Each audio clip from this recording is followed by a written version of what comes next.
Hello, everyone, and welcome to GFG Resources live event. I'm pleased to introduce their speaker for today, President and CEO Brian Skanderbeg, who provide a quick update about the recent news, and afterwards we'll be answering questions. You can submit your questions at any time during the conversation in the bottom right corner there in that little text box. As always, the summit is being recorded and will be available on six.com to watch afterwards. So without further ado, I hand things over to Brian to kick things off. Good morning, everybody, and thank you for joining GFG this morning as I talk through the excitement of the last quarter and where we see 2024 going. GFG going for gold, bit of an acronym and marketing side that we look for, but I'm really excited about 2024 and excited for today too. So thank you for your interest, and with that, I'll get moving through the presentation. Just a cautionary statement here, forward-looking language. Most exploration companies and geologists do make forward-looking statements, so I would urge anybody listening to read and look through our forward-looking language. Just there are some relevant points there. So when I think about GFG, we're a district-scale explorer. Ultimately, I go to our mission statement. What are we here to do? We're here to find and really develop the next Timmins gold mine. And we're trying to do it as efficiently as we can, maximizing dollars in the ground, and ultimately operating to standards that really benefit our shareholders most. It's a team that's done it before. We found gold deposits, we've created mines, we've operating mines, and we've successfully generated good value for our shareholders. In terms of the detail and the strategy, we put together large blocks of ground. And today I'm going to talk to you about Penn and Dore and Gold Arm, and these are big blocks of ground in Timmins, and this is really our jam in the sense that we're exploring big belts of ground here, looking for the next great Timmins mine, and we're really trying to do it in as aggressive manner as we can. And I know it's a bit cliche, but being disruptive, and by that means we need to look to do things differently. We need to find opportunities that haven't been taken advantage of historically or recognized historically, and you're going to see some of our exploration strategies are just that. Before I go into the technical details, we'll just touch base on the share structure a bit. It hasn't been a great year for most juniors, and when I ran the numbers a couple of weeks back for our board, we were roughly flat on the year, and this is going back 12 months, and it doesn't feel great. The market is tough. We were the third best performing of our peer group of 11, and that was reasonable. You're in this sort of 75th percentile, and so I guess what do I take out of that? Flat's the new good. Not happy with that. I think we can do better, and we really strive to push forward with it. Important to note, in terms of our cash structure and where we sit, this is a year-end cash number of around $1 million. I'm going to talk to you a bit about our financing. We launched that last week and give you an update on where we sit with that and the use of proceeds. One of the things I'm really proud of is our shareholder base, and these are seasoned investment professionals in this space, and mid-tiers like Alamos Gold and the Lundin family, and even Delbert Capital and some of these other institutions. These are seasoned long-term gold and sector investors, really know what they're doing, and they're good, strong backers of us. Insiders, you can look at our filings. We've participated in most financings and continue to hold a good chunk of this company. Myself and the executive team all historically have worked together for a number of years. Some of us as many as, I think, 14 years. Mark and I go back. And, good track record, great people, good team, board of directors. These are solid people running other gold companies. Lots of successes in the space before. Patrick Downey, Arnold Klassen, Brian Booth, and Lisa Riley. So these are good people that are seasoned veterans of the gold space. So when we think about our financing, and I'm just going to touch briefly, we have an offering in the market, $3.3 million. This was launched last week. We price a hard dollar unit. We do some flow-throughs, and there's two types of these. In the end, there's a traditional flow-through and a charity flow-through unit, and they're priced differently, and that's directed from the press release. So you can see these. I think this is a really good piece of paper at the right time. Anybody interested in investing, please reach out to us as management here in the office in Saskatoon, and we'll see if we can help you and bring you into it. The insiders are participating. One of the things I'm super happy about is Alamos has given us their stamp of approval and is participating pro rata, as are many of our largest shareholders that I've talked about on the list already. So we're quite happy with how the financing's gone, and fully expect this thing to get this over the line over the next couple of weeks. And happy to see where we can get this thing and get money back in the ground. Use of proceeds. Ultimately, we want to maintain our momentum and relevance in Timmins. And if we think of an exploration company, and the last thing any of us want to do is not explore. So if you're going into a phase where you're raising $500,000 or $1 million a year, you're not exploring. And so this is really what we need to do to keep active. We've had some feedback from shareholders. Oh, I wish I didn't do it at this price. I wish you could have done it later. I wish you could have looked at non-dilutive mechanisms. We've looked at all those. This is the time we needed the finance. There are other mechanisms we look at that might bring other dollars into the cash, into the bank account in the future. And I'll talk to you about some of those. But at present, this has felt what we really needed to do. And I think it's a good deal that we'll get over the line. So when we think about exploration side, and this is the reality of what we're trying to do, we're trying to find something that's excessively difficult to do. And you better find teams that have done it before, that know what they're doing, and that have strong backers, or else the exploration sector is probably going to be a tough game for you. For us, what are we doing differently? We put big belts together, consolidated. We know Timmins, we know the belts, we know the jurisdictions, find the right shareholders, apply new techniques. What are you doing differently? What are you doing to find that next thing that somebody's missed? And ultimately, I think the best tracker to identify good teams, identify those that have done it before, and identify those that have got good backers, and that there's an exit strategy. I think working in an area like Timmins, there's logically an exit strategy with a number of pieces of infrastructure around us before. So it's a bit about how we work the gold sector, and the discovery trends increasingly crucial to find the right team and look at their strategy and believe in the strategy they're applying. When we think about Timmins, and this I called this our sandbox, and it's about 150 kilometers across this belt, but there's literally 150 million ounces in this map. Big deposits, world-class things like Côté, where, Côté is pushing 20 million ounces. And if we wind ourselves a couple of quarters ahead, it's going to be on the 300,000-400,000 production profile. Borden, is either a large open pit, which is what it originally started as, and it's evolved to an underground mine, very productive mine. Timmins here, you can circle 70 million ounces. Wow, that's huge.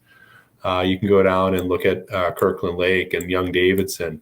So the point is there's 2, 5, 10 million ounce systems across this whole map.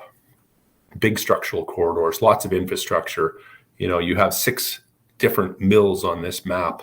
And arguably, when you can look at what Newmont is doing at Borden, they're trucking 180 kilometers, basically all the way across this map, 5 gram ore. So you can see within this map, you're already within the realm of trucking. Draw a circle around any of these deposits, look at the grade profile, and you can see they could feed another mill. And this piece of infrastructure does have a need for feed. So 2 big checks: endowment, infrastructure. And then we want to look at, what's remaining to be discovered. This area is covered, lots of till, lots of swamps, lots of cedar bogs, and it's preserved some of that endowment still at a shallow level. So this is why we put the land position here where we did. We own Penn and Dore. I'm going to talk to you briefly about those, and Gold Arm off to the east. These are large land positions. It's a big map. Even if I just looked at Dore, that's 200 plus square kilometers of ground. Big chunks of ground that we own here, and next to Newmont, we are the largest landholder in this belt. Going to start off east of Timmins, and this is the Gold Arm block. So we consolidated this back in October 2 years ago, and ultimately it was just taking and purchase and sale agreements. There was probably 3 or 4 of them to put together, and our logic was pretty simple. We see a break called the Pipestone break, and this is definitely a little more immature from an exploration perspective than the Porcupine Dester, which is the southerly of the 2 faults that come across here and ultimately into Timmins. So we saw a good chunk of ground. Good entry point, advanced asset at Montclerg, which is just to the west end of our land position here. And we own the area in pink here. It's about 30 kilometers in strike length, directly proximal to things like the Stock Mill in McEwen, Holt Holloway of Agnico Eagle, and Pan American and Newmont both have milling infrastructure in Timmins, just 20 kilometers west of us. So we feel that anything is found in this land position is imminently truckable to a multitude of mills here.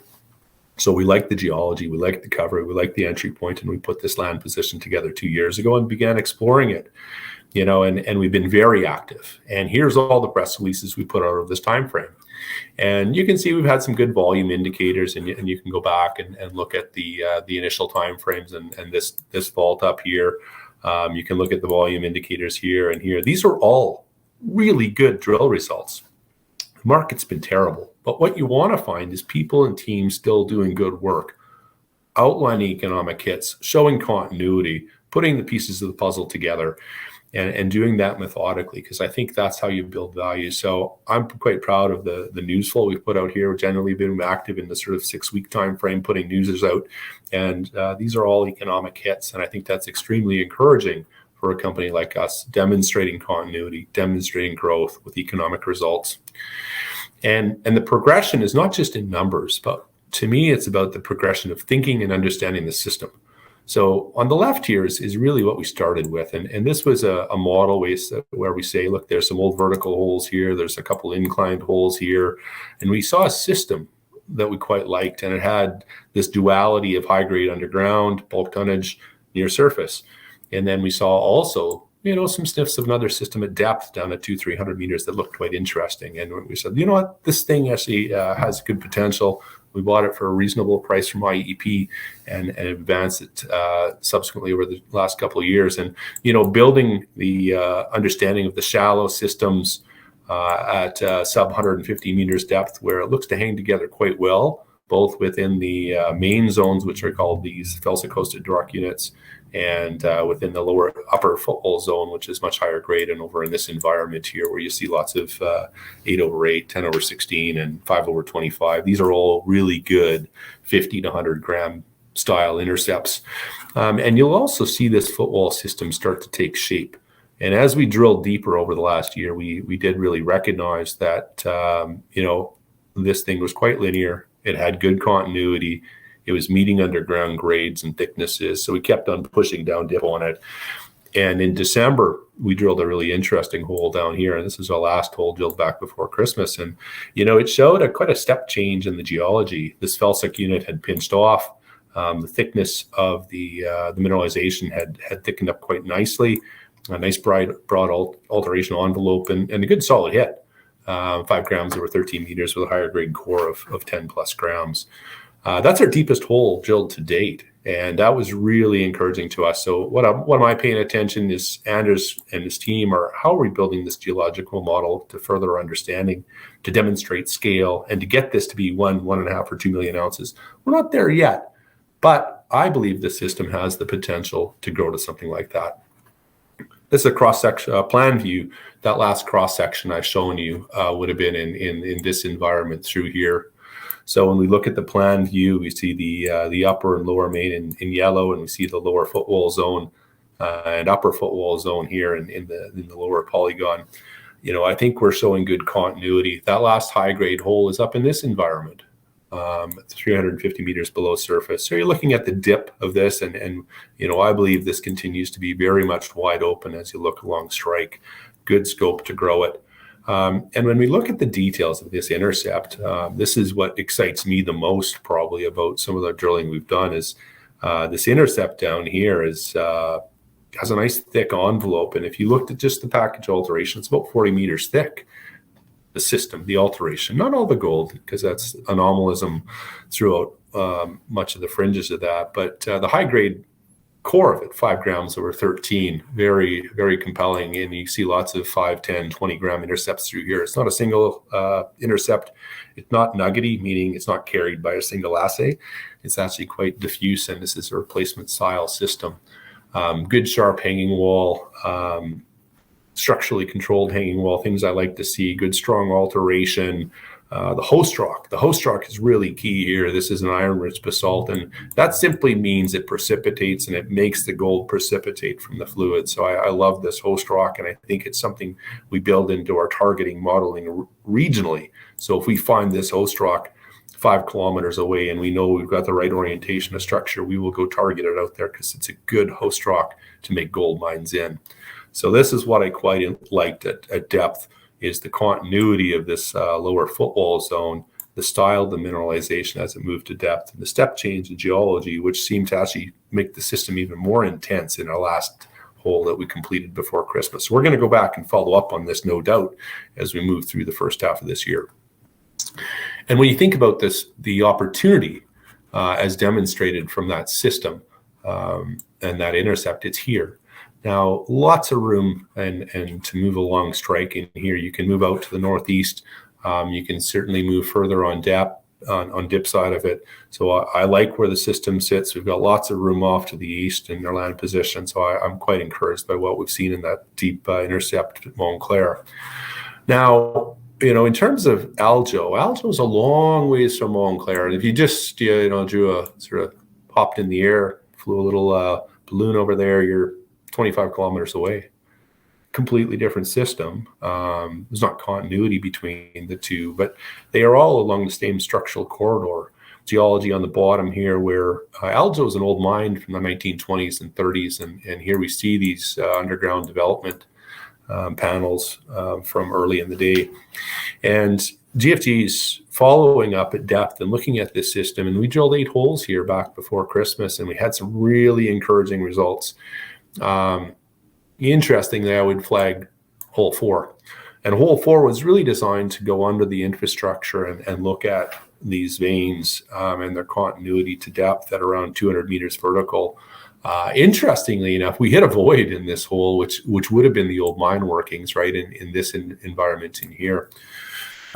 So they did mine a little deeper than we could have modeled. That's not surprising and often occurs where the records are incomplete. But what I did like about this is, you look at this system here, there was 5 different intercepts going down this hole. And mineralized started near surface. There was a nice zone in here near surface. We hit another zone there, another zone there. We hit the void. And at the toe of the hole, we hit 14 grams over 3.5 meters. These are a lot of these are economic hits, and there's not just one, there's 2, 3, 4 of them in a single hole. So that implies you're dealing with subparallel vein systems.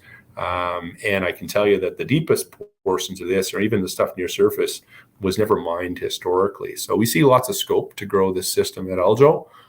We did take a drill hole off to the west side here, and we saw 2 grams over 20 and 1.5 over 19 in the same hole with some higher grade components to it, some visible gold into it. So early days, and we don't quite understand the orientation of this one in fulsome degree yet, but very encouraged to see grade off, 200, 300, 400 meters away to the west, northwest, and really like the shaping of and character of both these systems as demonstrated in hole 11 and hole 4 from our most recent press release. Still very shallow, still very early days in the sense that we've only drilled about 10 holes in this target area, and 4 or 5 of them have had good economic hits. So that's a very good hit rate for early on. So really like what we're seeing at Aljo and like what we're seeing in terms of underneath the Aljo mine, but also regionally. Anders and his team are putting together the structural framework to understand and put these in place and help us target better as we move through 2024. When we stand back and look at the big picture, this is part of the advantage of the GFG portfolio land.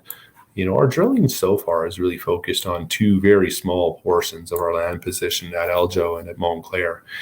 And there's a lot more work to be done here. There's a lot more targets, and there's a full pipeline. So Gold Arm offers a spectrum of drill targets through, and we're going to work those up through this year.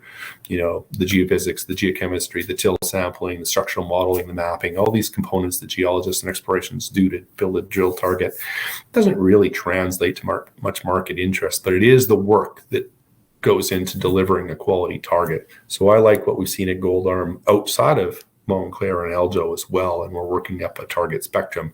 And note there, there's a highway right across this property and truckable to things like Black Fox and the infrastructure of the stock mill of McEwen.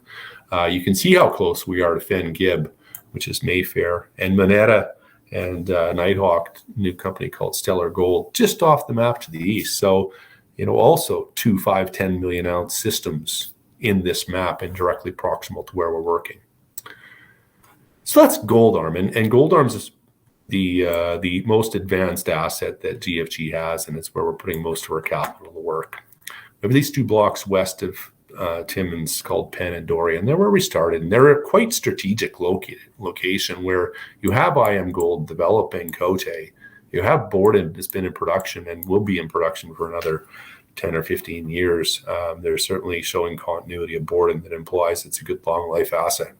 And, the Penn and Dore properties combined are about 600 square kilometers, large land positions. Penn itself is about 60 kilometers in strike length, and Dore is about 35 or 40. So really good, solid core land positions. We're working next to Evolution IM Gold and to Newmont in here.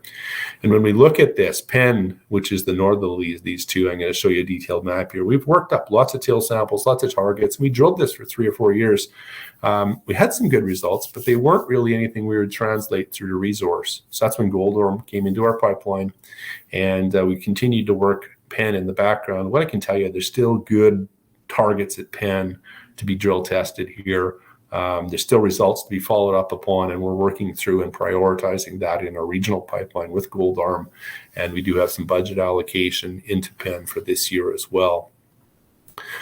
On the Dore front, here's a detailed map of Dore and evolution. We've been working just to the southeast of us, and IM Gold southeast, and Newmont just west of us.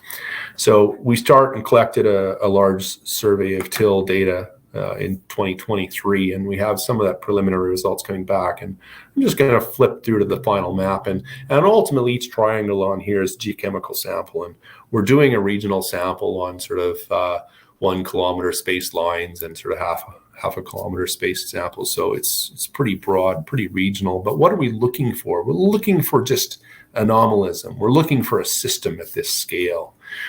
So when you see these large triangles hanging together, you see confluences of these large triangles in this environment as well. You see anomalism up in here directly tied to structural corridors. You see a corridor coming along here where there's high grade hit, anomalism tied to your structural corridor. That's reflecting gold mineralization along those structural corridors, and that's the first phase of targeting. So we're going to work through this. We're going to get the gold grain data later this in quarter 2, and I'm optimistic we can take things like Dore to a drill phase later this year. Dore is a really exciting thing, big systems all around us, and good-looking first-pass geochemical data. So pay attention to Dore. We're not just a story about Gold Arm. Penn and Dore are relevant in our portfolio, and we continue to allocate dollars to them as we go through this year. So when we stand back and look at what 2024 is going to look for us, we have a budget that's about $2.6 million in the ground. We have a financing in the market. It takes us through 2024 in terms of dollars in the ground. It covers our G&A, 6,000 to 7,000 meters of drilling. And that's kind of the minimum I feel like a company needs to be to keep relevant momentum, news flow, and relevant news flow in terms of drill results that are meaningful. Really want to expand Montclerg. Can we get that thing to say, we see scale to get over 1 million ounces? Can we get Gold Arm and Aljo to another secondary target where that thing's shaping up quite well? So really balanced program touching all our properties, but most of our meters are going to go into systems like Montclerg and Aljo because that's the area that the targets are most advanced on. That's where we see biggest bang for our buck. So we need to balance the expenditure within our pipeline of first pass tests, second pass tests, and things like Aljo and Gold or Montclerg, where we're going back for a third time and really trying to prove continuity and advance this towards a resource stage. Dore and Penn, I already talked to you about the balance. So I think it's a good program. I'm excited to get out there. The exploration team's excited to get out there in spring on the ground, and we'll have a drill program here in the first half moving as well. Down at Rattlesnake Hills, and we don't talk that much about Rattlesnake, but it's quite interesting. We own 100% of this asset. Some of you would have listened to me talk about the in-situ mining angle with Group 11 Technologies. In the end, they couldn't get enough traction. I think it was a fascinating path. I think they still have potential to do it. In the end, it wasn't the right time, wasn't the right financing ability for that company, and they turned the asset back to us in Q3 of last year, and we've moved it ahead. It's a great looking system. There's 40 plus million dollars spent here and about 100,000 meters of drilling. Couple nice deposits. Just really fascinating alkaline gold district. Lots of work to do regionally, a number of targets that you could still test in the green or the regional targets. On the right here is a table where we show some of the drill results that have been published historically, and really compelling results. So we're going to stay focused on Timmins, but one of the things I've really tried to do is find the right path for Rattlesnake. And look, we've been working on this angle for a couple of quarters. I wish I could tell you the deal's done and we found a perfect partner and here's how we're going to go forward. We're not quite there yet, but I'm optimistic we can find a path for this that works. that's constructive to GFG, that helps us advance Montclerg and Timmins. And if we can find a way to move this asset to the right team and participate in some success as the asset moves forward, that's our focus. And I'm optimistic that we can find a path for that to happen over the next quarter or so. So when I can say more than that, I'll bring it back to you guys and tell you what we're going to do. Suffice to say, we're working hard on finding the right path for Rattlesnake, and I'm really encouraged by the dialogue we've had so far. So when we think about GFG, here's a dynamic company. We have a number of district scale assets. We have 3 in Timmins and we have 1 in the US. Any of these could really drive world-class discoveries. We've got a team here that's found mines before, and we found them in Saskatchewan. We've been working hard and we found lots of gold systems. Nobody likes to be a technical success. We found lots of gold so far. And we have things translating towards a resource level, but we're not quite there yet. I like what we've seen.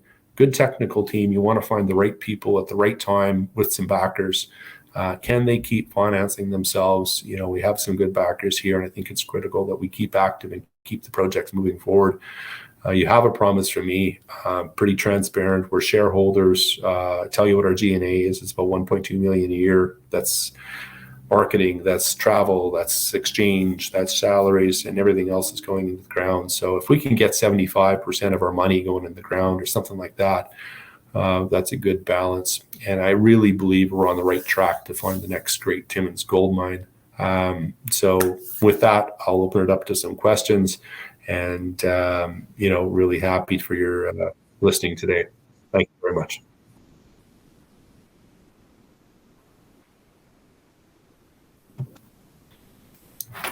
Okay, excellent.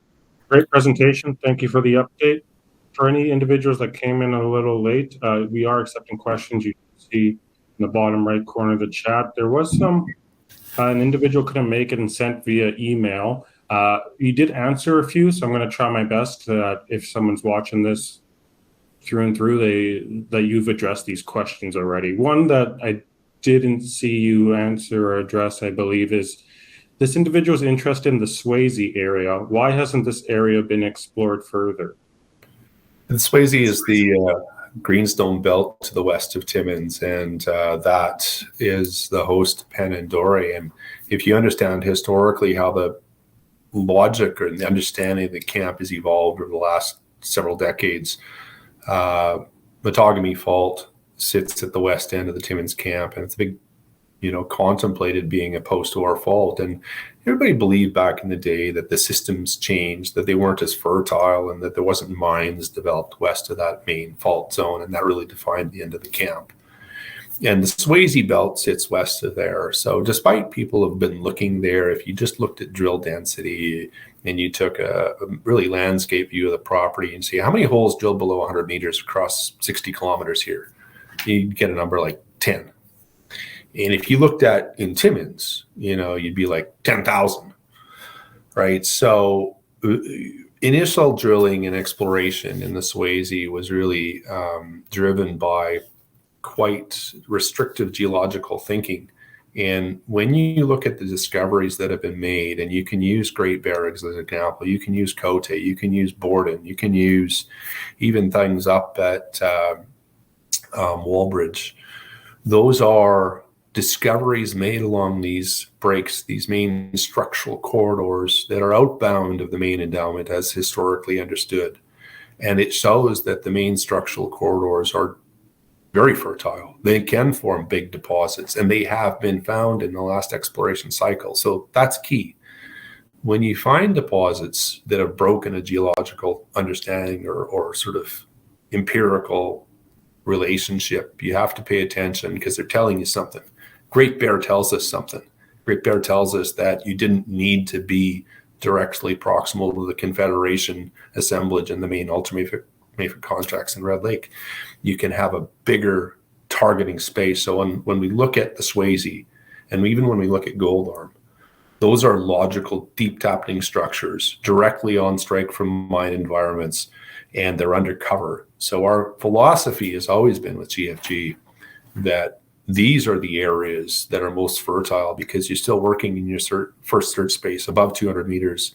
You're still working directly undercover, and you're working along these main breaks that have been proven to be fertile. So the Swayze is a belt that's underexplored because of this historic bias of the geologists working there. And I believe there's things to be found. The presence of Borden implies the more. Presence of Cote implies there's the right fluids, the right systems are at work west of Timmins. So I think the Swayze has more to offer. That's why we keep pushing on it. Thank you, Brian. And at the beginning of the presentation, you showed the performance of GFG and relatively flat for the year.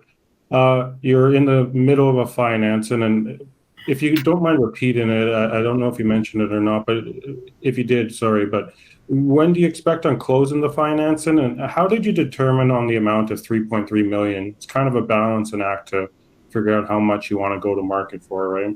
Yeah, our timing is always, I think it'd be very quick to close the financing in 2 weeks from launch, and you won't see many groups do that.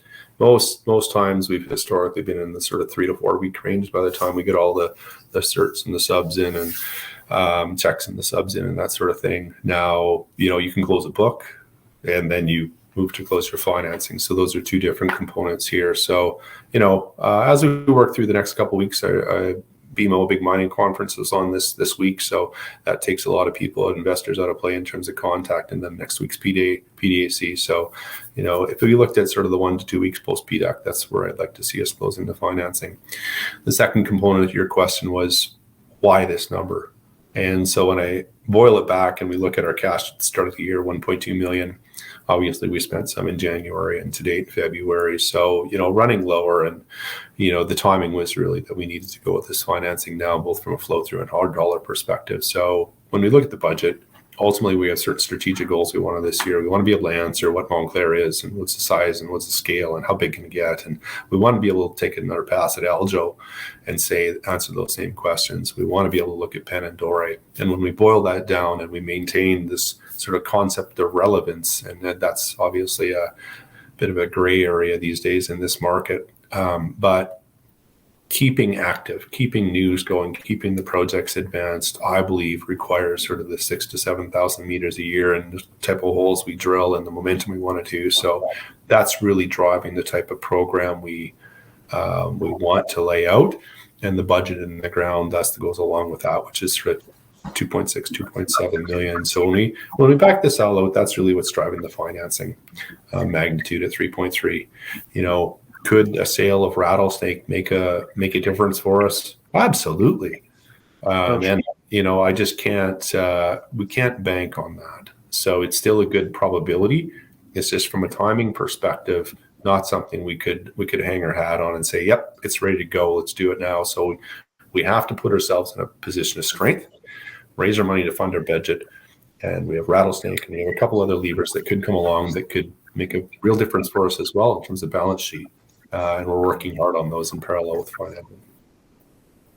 Now, it might be too early to say, given that it is dependent on the financing, but 5,000 to 7,000 meters, are you able to say how much toward Aljo and Montclerg? And also, based on the sampling your team conducted at Dore last year, it seems like at least 4 or 5 anomalies there that looks like you want to prioritize. Could you summarize? Are you going to do any meters at Dore in 2024? We have a budget that's it's split about 65-75% on Gold Arm and 30-35% on Penn Dore. And when I talked about the weighting of an allocation towards an advanced target, we feel that is, direct value build. If you can start growing ounces towards something and incorporating those as opposed to, those first pass higher risk holes on a target, they need to be balanced. So the Dore first pass drilling, we need to go out there, we need to do some prospecting, we need to do some stripping, we need to probably do some more soils or till or look harder at it. And hopefully we get that to drill stage. And when we look at that pool of capital, it might be $500,000 or 600. It's in that range that we would allocate towards Penn and Dore, both of them.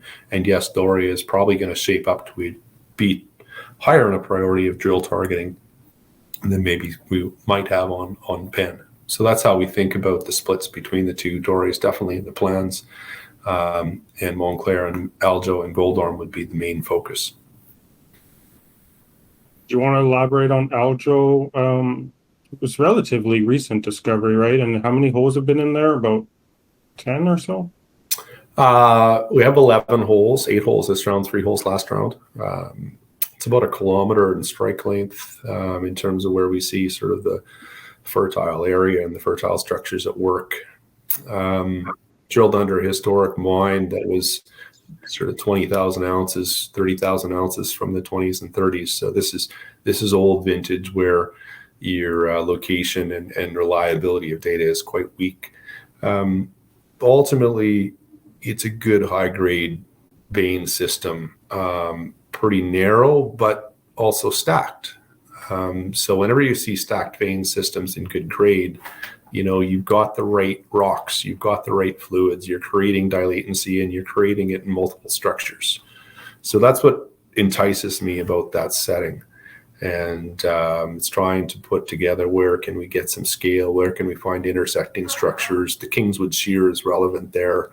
The orientation, the intersections between your stratigraphy and some of these northeast-oriented structures are key. Croesus is a system that's being explored by Onyx just to the southeast of us, and very encouraging results they've seen in terms of finding other veins that are parallel to the Croesus mine, this northeast orientation where there's some good high grades. You find a vein, hits the right stratigraphy, you get good gold. So it's finding the right structural intersections like that, and I think Aljo offers that opportunity to find Croesus-style settings. I'm just going to the audience here. Mark has a question. We take it back to Dore. He says, Cote looks like it would be a monster mine for IAG. Has IAG expressed any interest in Dore, which appears to be adjacent to their Cote project? Are they interested? When we speak about our corporate neighbors, I will just make a generalization in this case. We talk to them all.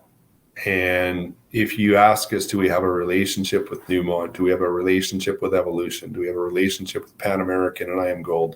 Of course. We're working in the belt. We're doing exploration. We're finding economic hits, and they own infrastructure. So, any interest those parties would have, they probably wouldn't be doing their job if they weren't understanding what we were doing. And, IAMGOLD is going to be a long-term, large-scale piece of infrastructure with a low-grade cutoff.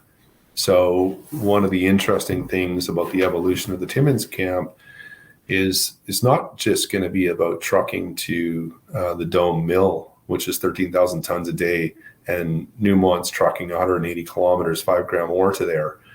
You need to think about it in the context of saying you've got the Dome mill at 13,000 tons a day that needs to be optimized. You've got Alamos' Young-Davidson, 9,000, but could be expanded to 12,000 for a modest capital outlay. You've got a piece like Cote, which is 36,000 tons a day. And the variable cutoffs and the opportunity to displace feed with higher margin ore is relevant for all of those players. And so, IAMGOLD, really critical phase or ramp up for them, take them through Q2. Cote, if executed through the next quarter or two, will be a massive free cash flow generator for IAMGOLD, and it'll be a very different company when they've de-risked it to that point. And Renault and their team's done an excellent job in getting that stage and executing it. So I wish them the best, great success. We keep exploring right next to them. And our thesis has always been the fluids and the rocks at Cote are directly along strike from us. Borden has the analogies, and yes, it's higher metamorphic grade, but it's directly on strike in the same style of system as well. It's just higher metamorphic grades. So big systems around us, big infrastructure, and yeah, for sure, we keep relationships going and keep our neighbors all informed, because the capital markets are exceptionally tough. And if we can find shareholders through corporates, Alamos has been a fabulous supporter. They believe in what we're doing, and they own infrastructure here. So why wouldn't they be supporting us? So we keep good relationships with all of our neighbors. And it's also a reciprocal learning where we think of, we own our claims, we're not shy about how our approach and our philosophy is. They're also exploring their claims, and there's things we can learn about methodologies applied that are mutually beneficial.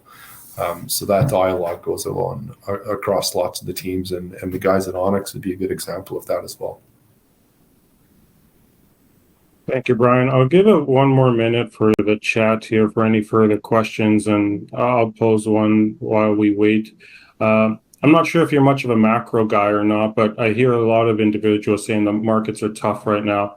What needs to happen for that to change? Does gold need to break 2,100, or is that the magic number? Or what needs to happen to change sentiment in the overall junior exploration market? I had a good chat with an individual yesterday, and his vision in his thesis observation, I guess it is that relevant discovery still translate to good value, and you can take those out there and you can say a real bona fide discovery gets you 100 million. It might get you 80, might get you 120, or it gets you 60, but let's just round it. Say it gets you 80 or 100 million. And when you put out a first good suite of holes that show that, you do unlock that. And you can look at snow lines, or you can look at Rupert's, you can look at Great Bear, and they're all pretty similar in terms of what they yielded early on. And the variance in terms of what they yielded was probably directly related to their share structure. But I think the market, would obviously benefit from peak gold moving through. I just think there's a fundamental shift in how we need to think about financing this space. There needs to be larger scale. There needs to be less of us. There needs to be a diversified portfolio that balances the risk we take, which is high in an earlier stage cycle. So, one of the concepts I think that resonates with a challenging junior market is you need to look at 1 + 1 is 3. You need to look at not 5, 10, 20 million market cap. You should be 50, 80, 100. And you should be doing, budgets that are 6 to 8 million a year on a broader portfolio of ground. I think that addresses some of the relevance question. And the relevance question is just simply that the way money is being managed this cycle, active versus passive allocation of the precious metal sector has evolved. It's demanding and it's propagating a need for change in how companies work. And it's something we're quite active on. We're quite aware of it. And we hear it from our shareholders. Brian, Mark, go find a way to be bigger, find a way to be more relevant. And I think that's what the market wants is larger and more investable companies. What's going to change that? I think attitude towards scale from the corporate side, willingness to be not about management, but about stakeholders in the future and maintaining relevance. Yes, gold price moving back through 2,100 or 2,000 would be very, very beneficial. I think it would be beneficial not just from an investor standpoint, but from the corporate standpoint, where we can see, despite running 2,700 Canadian gold, your AISC margin on many of the producers has shrunk over the last 2 years. And so the inflationary piece is playing a role in cost structure. So moving gold back up opens up more margin in the producers. The producers need to invest in a pipeline. Guys like Alamos need to make more money. So, they can invest in groups and companies that they think are doing good work. So I think, peak gold's one thing, corporate strategies another thing. And ultimately it still just comes down to the people and trying to pick that right team. So lots of things around it. I don't think this market's changing in the short term, Kyle. I really don't. I think you're seeing something that's going to stay like this. And from the companies, they have to react. They have to try to change their strategy to finance differently, look at consolidation, do things more innovatively or do things more efficiently. Those are hard to do, but we've got to push for those. No, thank you for the honest and realistic answer. Appreciate that. I don't see any other questions from the chat here. So for anyone that came in late, just a reminder, this is being recorded and will be available on YouTube afterwards. But I will kick it over to you, Brian, for any last comments before we close things off here. Thanks very much, Kyle, and Six as well. You guys do a great job at running these. anybody listening today, I really thank you for your time and your interest in GFG. We've got a good website, but if you know Mark or myself, Mark LePage, call us up. If you're a shareholder, we want to hear from you. If you're interested in the company, we want to hear from you. And I think the financing is in a really interesting time. I think if you have interest in GFG, build a relationship. We're very approachable individuals, and give us a call. Look at our website. Listen to a 6 seminar. We're trying to put as much information out there as we can to get you to understand us, how we work, and our strategies. So with that, thank you very much.